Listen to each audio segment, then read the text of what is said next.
앞뒤분 인사하고 오늘 말씀 듣겠습니다. 주님의 날입니다.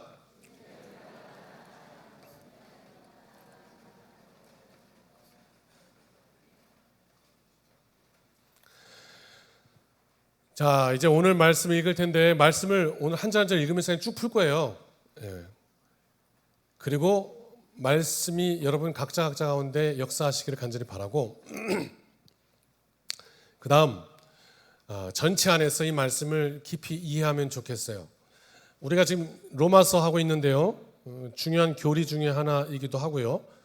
9장, 10장, 11장 이 세 개는 이스라엘의 과거, 현재, 미래라 했습니다. 다시 복습하는 거예요. 오늘 본문에 들어가기 위해서.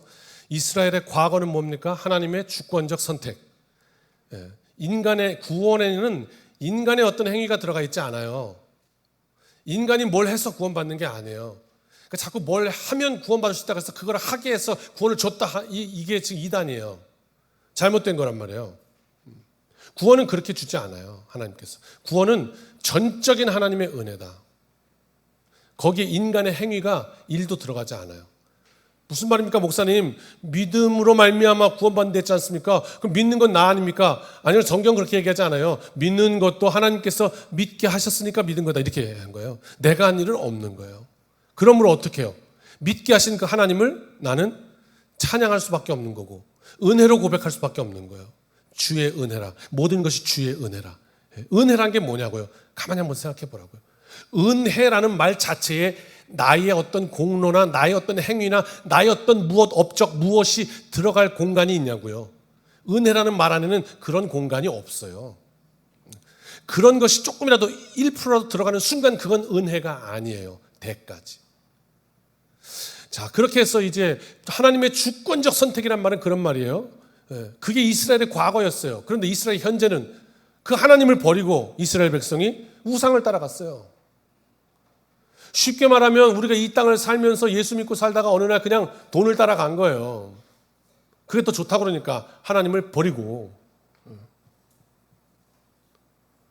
또 요즘은 뭐 트렌드가 뭐가 좋대 그러니까 그걸 따라간 거예요.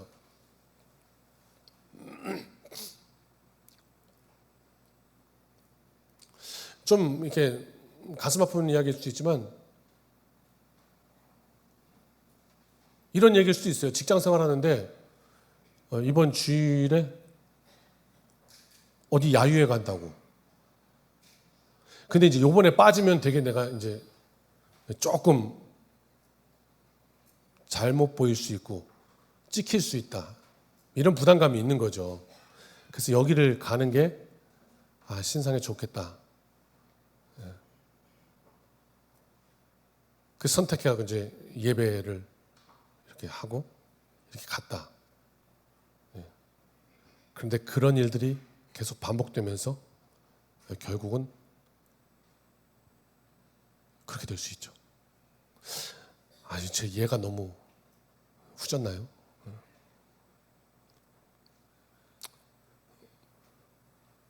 근데 이스라엘의 미래는 뭐냐? 하나님께서 그러나 오늘 기도하셨지만 아직 바알에게 무릎 꿇지 않은, 아직 거기에 자기 인생을 넘기지 않은, 아직은 세상 속에 살아가지만 그 가운데 하나님을 의지하고 사는 내 백성 남은 자 7천이 있다 이렇게 말씀하셨단 말이죠.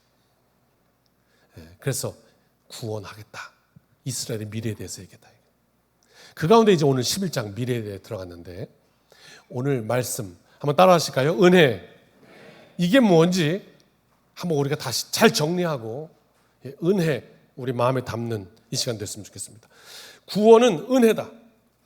은혜다, 전적인. 여러분 결혼식 가시죠? 장례식 가시죠? 가면은 봉투 내잖아요. 조의금을 내기도 하고 축의금을 내기도 하고. 이게 품앗이에서 왔다고 하죠. 우리나라 품앗이 전통, 그 품앗이 품을 주고받는 거죠. 일손이 우리 집 모자랄 때 농사철에 이쪽에서 좀 우리 집 와서 도와주고, 그리고 저쪽이 또 그 집이 모자란다 그러면 우리가 가서 또 도와주고, 이렇게 해서 농사를 잘할 수 있도록 하는 거. 이게 품앗이. 그래서 이제 결혼식도 그런 의미를 가지고 있죠. 큰 행사니까 돈이 아무래도 많이 드니까 목돈이. 그래서 가서 이렇게 좀 축의금으로 도와주고, 그다음에 또 내 딸 결혼할 때 또 와서 좀 도와주고 이렇게 한단 말이에요. 자, 한번 가정을 해봅시다. 그래가지고 지난주에 하필이면 한 주 전에는 네 아들 결혼식, 그 다음 주는 내 딸 결혼식, 이랬다가 한번 가정을 해봅시다. 그리고 이제 내 친구 아들 결혼식이니까 전주에 갔어요. 여기서 이제 조금 더 구체적으로 들어가면 인간 되게 쫀쫀해지죠. 쫀쫀하다? 좀 뭐라 그래야 돼? 그 단어가 이렇게 오늘 없냐 머리에. 예. 왜 그거 있잖아요. 그 친구 얼마 했는데 여기까지 가면 이제 되게 쪼잔해지지. 예.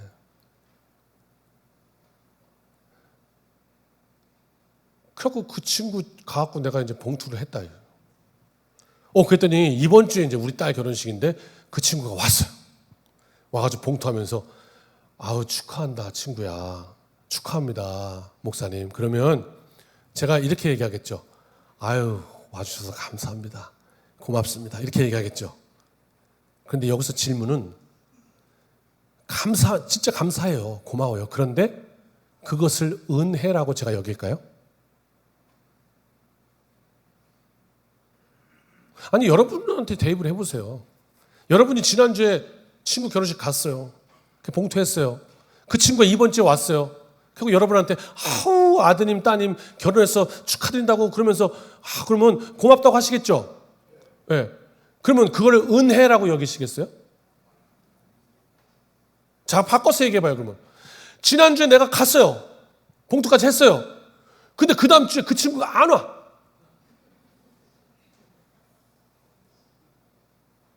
그럼 어떠시겠어요? 서운하죠.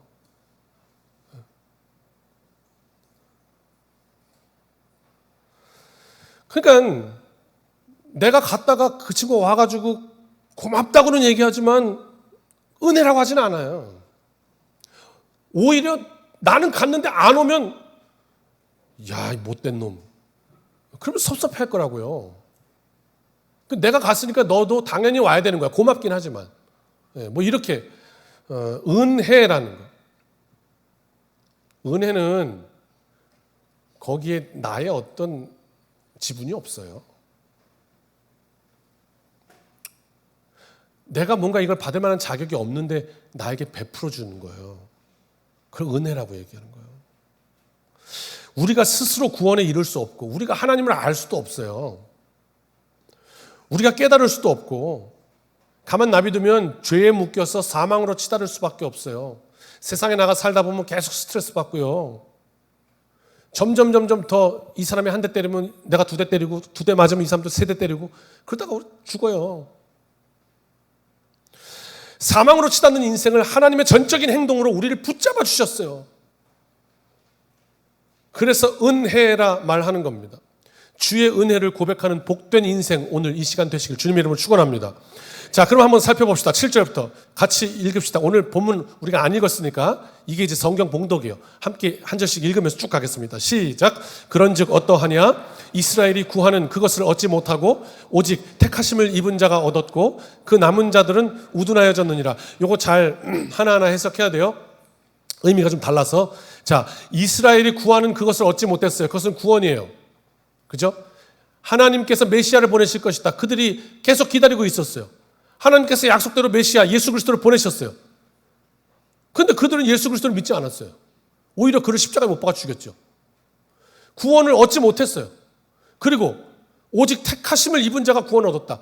다시 하나님께서 바울을 택하여 이방인의 사도로 삼으시고 이방인에게 복음을 전해서 이방인들이 다시 택하심을 얻었어요. 아니 처음에 이스라엘 백성들을 택하셨는데 이 자녀들은 구원 얻지 못하고 엉뚱한 이방인들이 구원을 얻었다.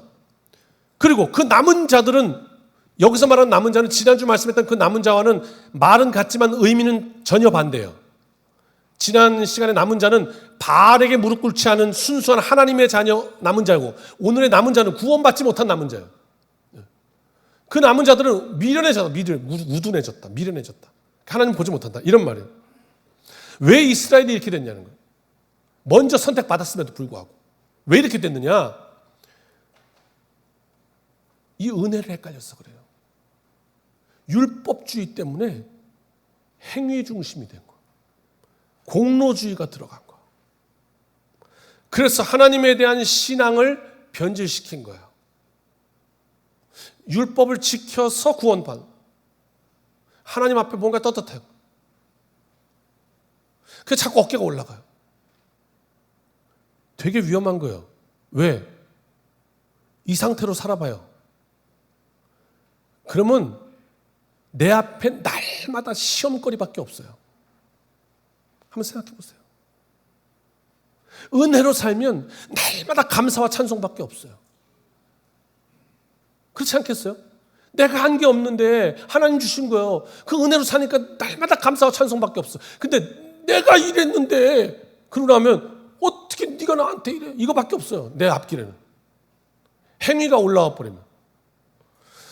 결국 이 율법주의가 신앙을 변질시켰고 그게 썩어버렸어요.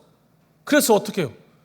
결국 늘 하나님과 우리 사이에, 하나님과 나 사이에는 그 가운데 늘 뭐가 있냐? 은혜라는 게 있는데 그게 썩어버리니까 결국 내 행위에 대한 하나님의 상급이라고 여기니까 이게 심해지니까 어떤 분은 강단에 나와서 얘기하는데 그렇게 얘기하시더라고요.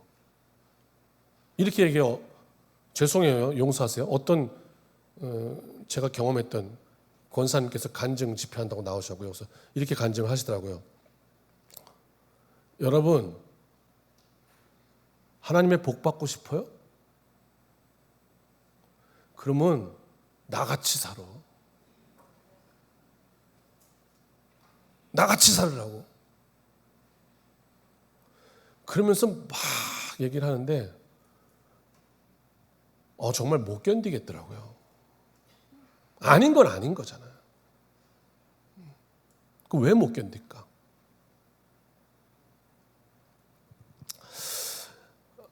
은혜가 사라지면 심각한 오류가 생겨요. 우리 삶 속에. 8절 같이 읽습니다. 시작. 기록된 바 하나님이 오늘까지 그들에게 혼미한 심령과 보지 못할 눈과 듣지 못할 귀를 주셨다 함과 같으니라. 아멘. 이 말씀은요, 이사야 29장 10절이랑 신명기 29장 4절을 딱 같이 묶어갖고 복합으로 인용한 말씀이에요. 거기 나와 있는 말씀을 이렇게 쓰여졌는데 그것과 같다라는 얘기는 뭐냐면 그 말씀이 여기서 이루어졌네 이런 얘기예요. 어디서? 이스라엘 백성들에게서. 구약시대 참 안타깝게 빗나가면 정도에서 빗나간 거, 관역에서 빗나간 거 이게 죄죠. sin이라는 뜻이잖아요. 하마르티아란 말이 관역에서 벗어나다는 말이죠. 벗어나면 이렇게 돼 했는데 그게 오늘 이스라엘에게 이루어졌다. 뭐가? 혼미한 심령 세 가지죠. 보지 못하는 눈, 듣지 못하는 귀. 하나님의 말씀을 듣고도 깨닫지 못했어요. 그 다음 이 땅에 오신 예수 그리스도를 그들은 친히 보았어요. 그죠? 오셔서 봤잖아요. 보았는데도 보지 못했어요. 그래서 예수 그리스도를 십자가에 못 박아 죽였어요. 혼미한 심령인 거죠. 비참한 거예요 지금. 아니 하나님 앞에 메시아를 기다리고 하나님께서 보내주셨어요. 근데 그걸 죽여. 이런 상황이 벌어진 거예요. 아이러니죠. 너무 창피한 거죠. 그 다음 9절 10절입니다. 같이 읽습니다. 시작. 또 다윗이 이르되 그들의 밥상이 올무와 덫과 거치는 것과 보응이 되게 하시옵고 그들의 눈은 흐려 보지 못하고 그들의 등은 항상 굽게 하옵소서 하였느니라. 아멘. 다시 9절이요. 이건요 시편 69편 22절 23절을 인용한 거예요. 그대로. 다윗의 시편인데 다윗이 어느 때 쓴 거냐면 하나님, 나는 하나님을 의지하는데 나는 하나님밖에 없는데 저 원수들이 하나님을 조롱하고 그래서 하나님을 믿는 나를 잡아 죽이면 과연 네 하나님이 살아계신가 보자 이러고 막 나한테 달려드는데 하나님 잠잠하지 마옵소서. 하나님 가만히 계시면 안 됩니다. 저 원수들에게 보응하셔야 됩니다. 하나님의 살아계심을 나타내옵소서. 이런 기도예요. 그때 다윗이 드렸던 기도거든요. 그들의 밥상에 올무와 덫이 거치는 것과 보응이 되게 하옵소서 이렇게 기도했거든요. 근데 어떻게 하면 좋아? 오늘 이스라엘이 그 기도에 응답이 돼버렸네. 이런 얘기예요. 예수 그리스도 그 하나님의 복이 저들에게 올무와 덫이 됐어요. 거스르는 게 됐다고. 10절 눈이 흐려서 보지를 못하는 거예요. 등은 항상 굽게 하옵소서. 등이 굽으면 이렇게 되잖아요. 그죠? 하나님을 바라보지 못해요. 그런 의미를 가지고 있는 거예요. 얼마나 아이러니입니까? 결국 이것이 먼저 선택된 이스라엘에게 왔다는 게. 그런데 말입니다. 그럼 바울은 지금 무슨 얘기를 하고 싶은 거냐? 11절부터 싹 전환됩니다. 읽어봅시다. 11절, 12절 같이요. 시작. 그러므로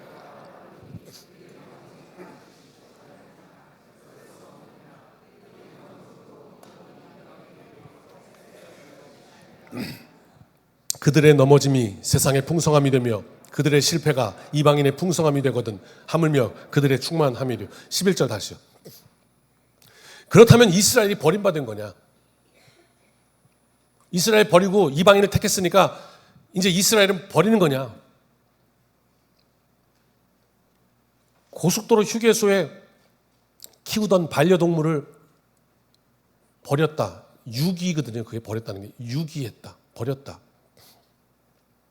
그리고 개 혼자 막 돌아다녀요. 그러면서 뉴스에 나요. 아, 참 정말 주인 못됐다 뭐 이러면서.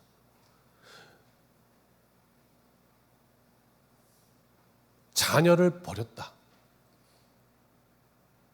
말 안 들어서. 너는 내 아들이 아니야. 아빠라고 부르지 마. 엄마라고 부르지 마.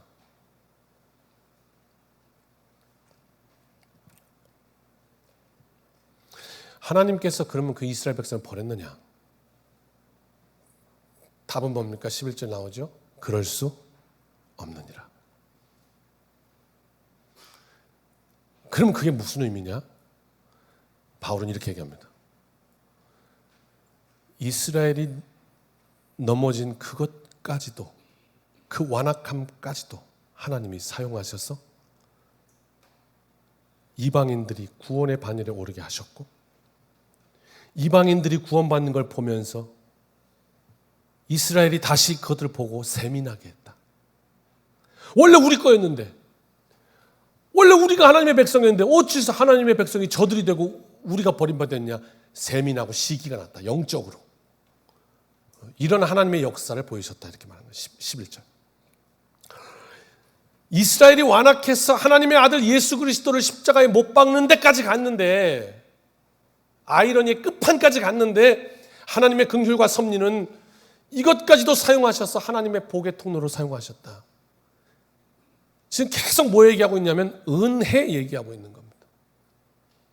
그래서 12절, 그들의 넘어짐, 누굽니까? 이스라엘의 완악함이 이방인에 대해서 풍성함이 됐다. 구원이 선포되었고 하나님의 역사가 됐다. 내 인생, 우리의 삶에 한번 대입해 봅시다. 지금 이 시간 짧지만 살아온 날들을 한번 한 10초 내로 훅 뒤를 한번 돌아다 보시죠. 우리는 살면서 수없이 많은 경험을 합니다. 때로는 실패를 하고 때로는 성공을 하기도 하고. 그래서 누군가가 실패했다고 막 마음 아파하면 분명히 그게 좋은 자산이라고 다시 일어설 수 있다고. 누군가가 막 큰 성공했다고 기뻐하면 뒤로 안 넘어지게 조심하라고 얘기하기도 하고. 큰 실패 경험을 많이 합니다. 그러나 그 문제가, 어려움이, 환난이 꼭 나쁜 것만은 아니다. 이것을 하나님의 섭리로 해석할 수 있는가 없는가, 이 문제만이 우리 앞에 남아있는 것입니다.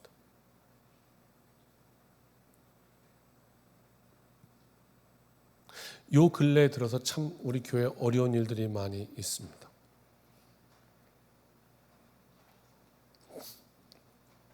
살아가는 이와의 이별 문제로 인해서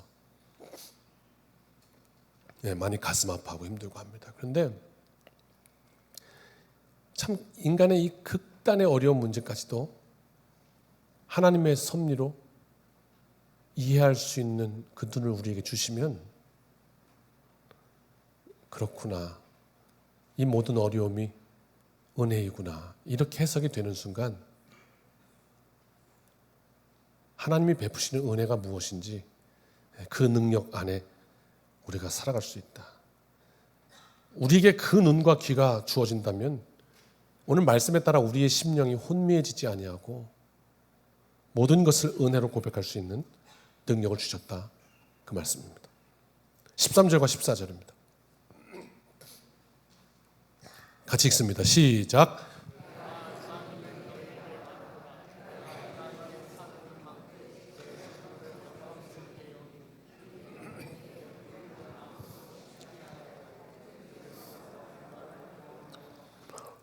13절. 바울은 유대인입니다.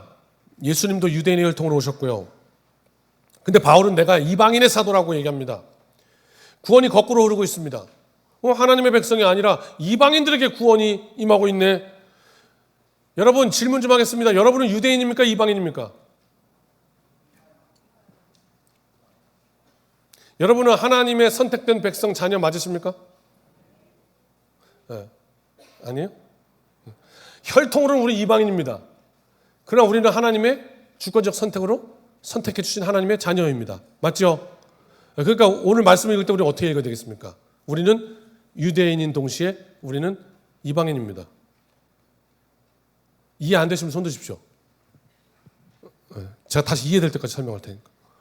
우리는 하나님의 백성인 동시에 이방인으로서 구원받은 백성, 이렇게 볼 수 있습니다. 그러니까 오늘 말씀은 전반부는 유대인들에게 얘기하고 있고 후반부는 이방인한테 얘기하고 있는데, 잘못 해석하는 거는 유대인한테 얘기하는 말씀에는 난 이방인이야 하는 거고, 이방인한테 말씀하는 거는 난 하나님의 백성이 유대인이야 이렇게 얘기하는 거고, 그 영 주소 잘못 찾은 거 아니죠. 이것도 나에게 하시는 말씀이고 이것도 나에게 하시는 말씀인 거. 이건 하나님의 백성인 나에게 하시는 말씀이고, 이거는 이방인으로서 구원받은 나에게 하시는 말씀이고. 자, 그러면서 구원이 거꾸로 흐르고 있습니다.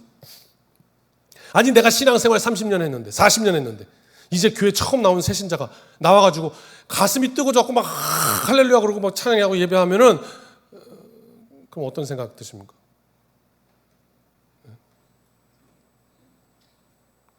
게다가 또 목사는 또 앞에서 설교하는데 하필이면 또 그날따라 또 나중된 자가 먼저 되고 뭐 이런 설교하면 말이에요. 그러면 약간 시험거리가 되지 않겠습니까? 영적 시기심? 처음에 속혀와가지고 몰라가지고 속혀원금 10,000원 드렸대요. 그랬더니 인도자께서 아이 속혀원금 그렇게 하는 거 아니라고 집어넣으라고 그러고 1,000원짜리 없냐고 그랬대요. 그 얘기 듣고 아유 참, 오후 예배 1시 50분부터잖아요. 오늘은 없지만 1시 40분 돼가지고 새 가족이 이제 아우 찬양하러 올라가야죠 했더니 아유 그러는 거 아니야 2시 10분쯤 올라가면 돼.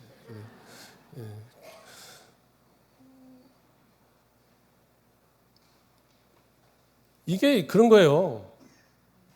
오늘 말씀의 유대인과 이방인. 바울은 말합니다. 이방인이 먼저 구원에 이르도록 나를 이방인의 사도로 삼으셨다. 그런데 이 사실로 말미암아 14절 자부심으로 사는 이스라엘이 좀 영적 시기심을 느꼈으면 좋겠다. 내 골육들이. 그래서 그 중에 소수라도 하나님께 다시 돌아올 수 있는 동기부여가 좀 됐으면 좋겠다. 바울이 그렇게 말하는 거죠. 15절 시작. 그들을 버리는 것이 세상의 화목이 되거든.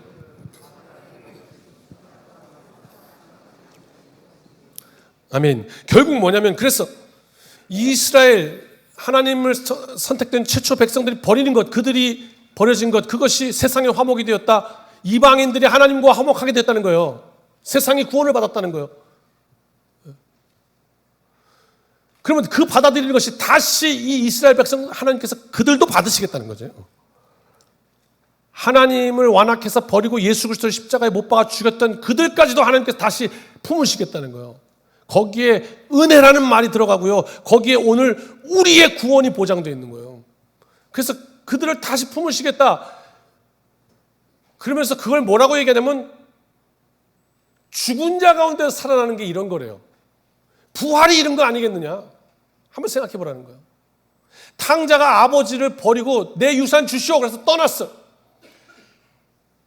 그때 그 아들은 죽은 아들 아니냐는 거예요. 그냥 떠나가 버렸잖아요. 근데 그 아들이 다시 돌아올 때는 뭐라고 고백해요? 이거는 내 아들이 죽었다 살았다고 고백하네. 부활의 개념이 여기 있는 거 아니냐는 거죠. 오늘 이스라엘을 통해서 부활의 그 신비까지도 깨닫게 하시는 하나님의 역사, 이스라엘과 이방인, 유대인과 이방인 모두 다 이 가운데 어떤 일이 있습니까? 은혜라는 말이 있는 거죠. 그러면서 이제 얘기합니다. 16절 시작. 제사하는 처음 익은 곡식가루가 거룩한 즉 떡덩이도 그러하고 뿌리가 거룩한 즉 가지도 그러하니라. 이 제사하는 처음 익은 곡식가루라는 거는요, 이 거제라는 제사에서 비롯된 이야기예요. 우리는 익숙하죠. 첫 열매 이거 아시죠? 뭐든지 할 때 우리가 첫 열매. 근데 이건 농사에서 비롯됐죠. 처음에는 1년간 땀을 흘리고 수고하면서 열심히 농사를 했어요. 그래갖고 그때 처음으로 익는 열매를 딱 딸 때 그 농부의 마음을 여러분 공감하실 수 있겠어요? 네, 그 처음 열매를 딱 딸 때 그 기쁜 말이에요. 야, 내가 정말 고생했는데 이번 여름은 유난히 더웠고 너무 힘들었는데 그 가운데서 하나님께서 이렇게 너무 감사하니까 그 첫 열매를 하나님 앞에 드렸던 거예요. 이 거제의 의미는 뭐냐면, 그래서 어떻게 됐다는 거예요? 첫 열매를 드림으로 말미암아 나머지 모든 곡식도 다 거룩해진 거예요. 이게 이 제사의 의미예요.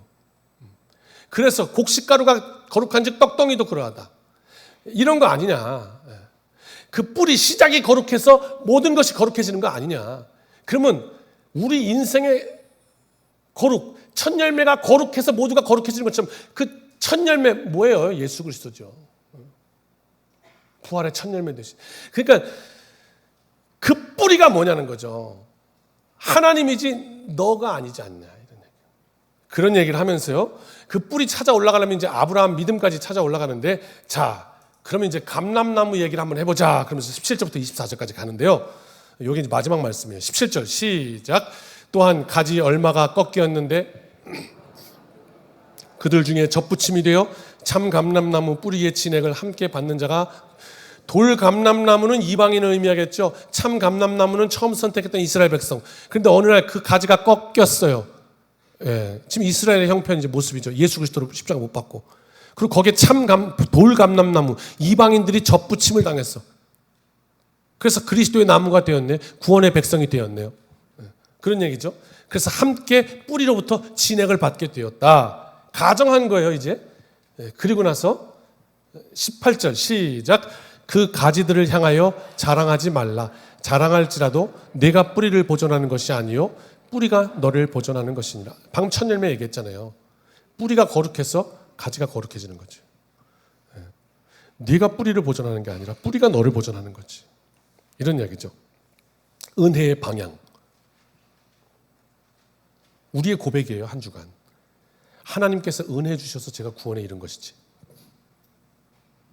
자랑할 것이 있다면 그 무엇이라도 그 능력이 나에게 있어야 자랑이지. 자랑할 것이 없습니다. 지금 당장이라도 한번 여러분 생각하고 가정해 보십시오. 내 인생에 하나님의 은혜가 끊어진다면 가치를 잃어버린 존재가 될 터인데 무슨 자랑이 있으리요? 말씀합니다. 19절 시작. 그러면 내 말이 가지들이 꺾인 것은 나로 젖붙임을 받게 하려 함이라 하리니. 이런 말 있을 수 있습니다. 쉽게 얘기하면 어느 회사 입사시험을 보는데 친구랑 나랑 둘이 입사시험을 본 거예요. 그럼 어떻게 돼? 내가 붙으려면 친구가? 아니 입사시험 한 명 뽑는데 둘이 지원했으면 내가 붙으려면 여기 떨어져야지. 근데 그러고 나서 와가지고 이제 기도하는 거예요. 하나님 감사합니다. 하나님께서 저를 붙이시려고 그 친구를 떨어뜨리셔서. 뭐 이상하잖아요, 좀. 그렇게 얘기할 수 있다는 말이에요. 젖붙임을 받게 하려고 하나님이 그 이스라엘 꺾었다, 이렇게. 봐봐요. 방금 말씀하셨죠. 이스라엘이 완악해서 하나님을 떠났어요. 그런데 하나님은 그것까지도 사용하셔서 이방인을 젖붙임하는 기회를 삼으셨어요. 그런데 그걸 역으로 말해가지고 이방인을 붙이기 위해서 근데 이제 그 20절에 그 다음에는 이렇게 얘기합니다. 그래, 네 말이 맞다. 이렇게 해서 얘기합니다. 같이 읽어볼까요? 시작. 옳도다. 그들은 믿지 아니함으로 꺾이고 너는 믿음으로 섰느니라. 높은 마음을 품지 말고 도리어 두려워하라. 아멘. 사실 그렇지만 그 믿음도 하나님 주신 은혜니까 높은 마음이 아니라 두려워하라 이렇게 말하는 거죠. 왜 두려워하냐? 21절이에요. 시작. 하나님이 원가지들도 아끼지 아니하셨은즉 너도 아끼지 아니하시리라. 아멘. 왜 그건 모르냐? 저들이 꺾였는데 너도 꺾일 수 있다는 사실을 왜 모르냐? 두려운 마음 가지고 있어야 한다 하는 것. 은혜를 거부하는 인생, 행위를 앞세웠던 인생, 하나님이 아끼시 아니하신 것처럼 나도 그렇게 될 수 있음을 기억하고 두려워하는 마음을 가지라 이렇게 말씀한 겁니다. 22절 결론이에요. 그래서 시작. 그러므로 하나님의 인자하심과 준엄하심을 보라. 넘어지는 자들에게는 준엄하심이 있으리니 하나님의 인자하심에 머물러 있으면 그 인자가 너희에게 있으리라. 그렇지 않으면 너도 찍힌 바 되리라. 아멘. 결론이 뭡니까? 다시 한번 따라합시다. 은혜. 그 하나님의 인자하심. 말씀 처음으로 보내주십시오. 22절 초반 계속 인자하심이란 단어와 준엄하심이란 단어가 번갈아 갑니다. 인자하심은 은혜라는 말이고 준엄하심은 심판이란 말입니다. 너는 너의 인생에 무엇이 있기를 바라는가? 은혜, 하나님의 은혜, 인자하심, 이것이 내 인생에서, 내 삶에서 떠나지 않게 하라는 겁니다.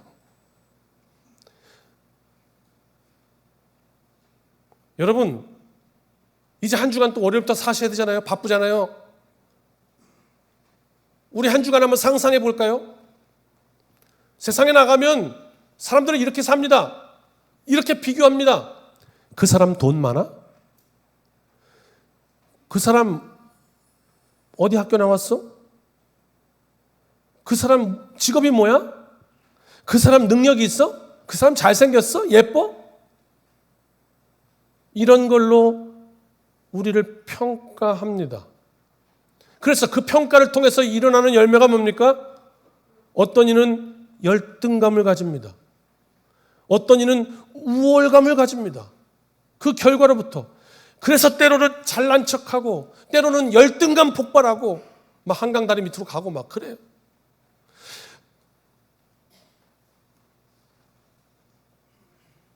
오늘 말씀은 뭐라 그러는데요? 우리가 그런 거를 잴 게 아니라는 거예요.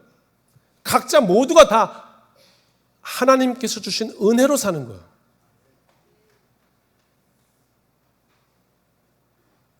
그러면 여기서 말씀드린 우리의 삶이 그대로 실천되어서 세상 밖에서 그렇게 사는 거 아니라고. 하나님 지으신 만물 귀한 것이고. 그렇죠?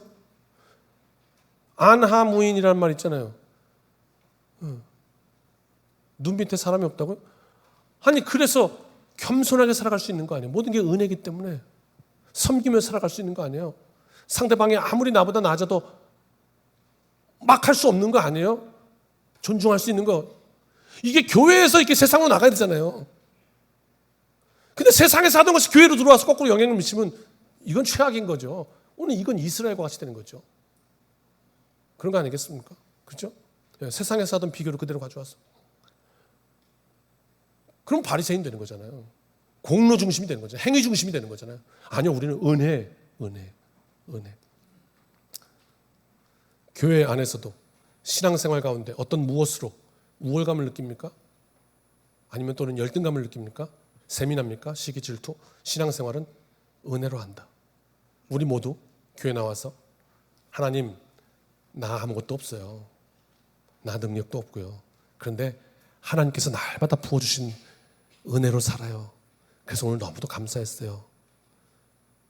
그렇게 우리가 신앙생활하면 누가 아무리 내 자존심을 긁어도 시험 들 일이 없어요.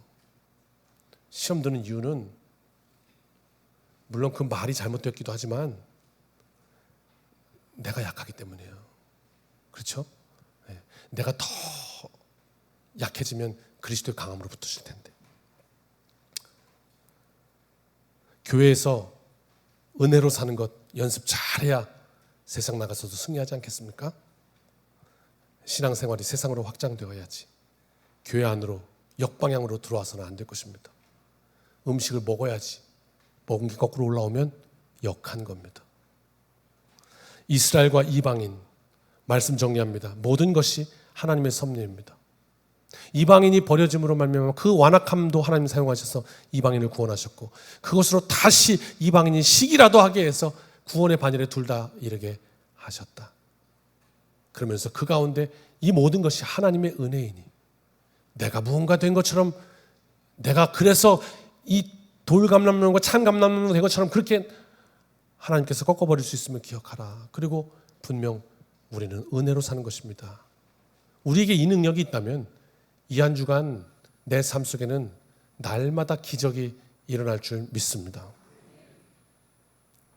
그 과정에 열등감 가질 것도 없고, 시기심 가질 것도 없고, 우월감을 가질 것도 없고, 교만할 이유도 없습니다. 왜? 모든 것이 은혜이기 때문입니다. 인생 가운데 오늘 말씀합니다. 내 삶 속에 하나님의 인자하심이 머물게 하겠느냐, 준엄하심이 머물게 하겠느냐. 하나님의 인자하심이, 하나님의 은혜가 머물도록 계속할 수만 있다면 너의 삶 속에, 그렇다면 너의 삶 속에 결코 구원의 기쁨과 감격을 잃어버리지 않을 것이다. 그러나 티끌만한 것이라도 은혜를 상실하고 나의 행위, 나의 자격, 나의 공로, 나의 업적, 이런 것들이 내 삶의 자리를 자꾸 메우기 시작한다면 결국 은혜의 나무에서 꺾임을 당할 수도 있음을 기억하라 말씀한 겁니다. 이 한 주간 나는 하나님의 은혜로 살겠습니다. 오늘 그렇게 구원의 백성 되겠습니다. 복된 주간 되시기를 주님의 이름으로 축원합니다. 찬송하고 기도합니다.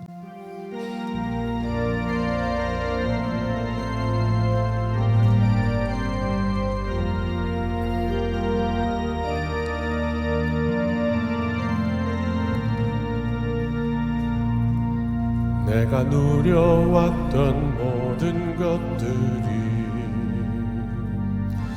내가 지나왔던 모든 시간이, 내가 걸어왔던 모든 순간이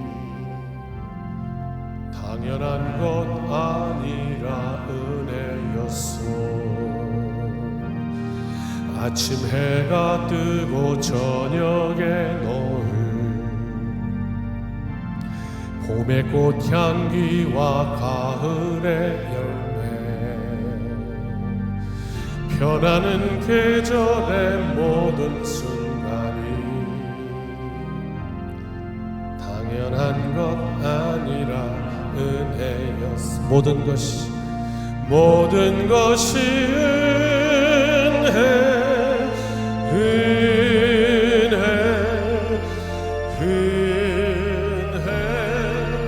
한없는 은혜. 내 삶에 당연한 건 하나도 없었던 것을, 모든 것이 은혜였어. 내가 이 땅에 태어나 사는 어린 아이 시절과 지금까지 숨을 쉬며 살며 꿈을 꾸는 삶, 당연한 것 아니라 은혜였소. 내가 하나님의 자녀로 살며 오늘 찬양하고 예배하는 삶, 복음을 전할 수 있는 축복이 당연한 것 아니라 은혜였어. 모든 것이 은혜,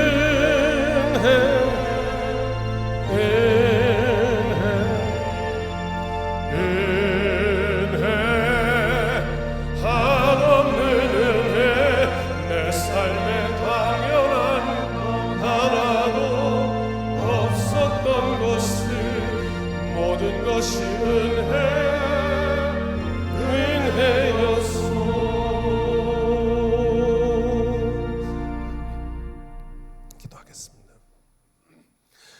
이제는 우리 주 예수 그리스도의 크신 은혜와 아버지 하나님의 무한하신 사랑하심과 성령님의 돌보심이, 역사하심이, 내주 교통하심이, 말씀 가운데 오직 은혜가 머무르는 귀하고 복된 능력의 삶으로 이 한 주간 승리하기를 소원하고, 말씀 앞에 결단하고 이 문을 나서는 여기 모인 주님의 백성들 머리머리 위에 이제로부터 영원까지 함께하여 주시기를 축원하옵나이다.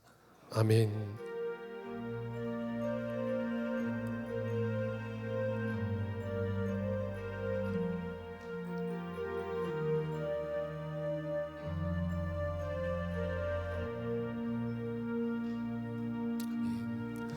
사랑하는 성도 여러분, 이 한 주간도 주님의 은혜로 승리합시다. 아멘.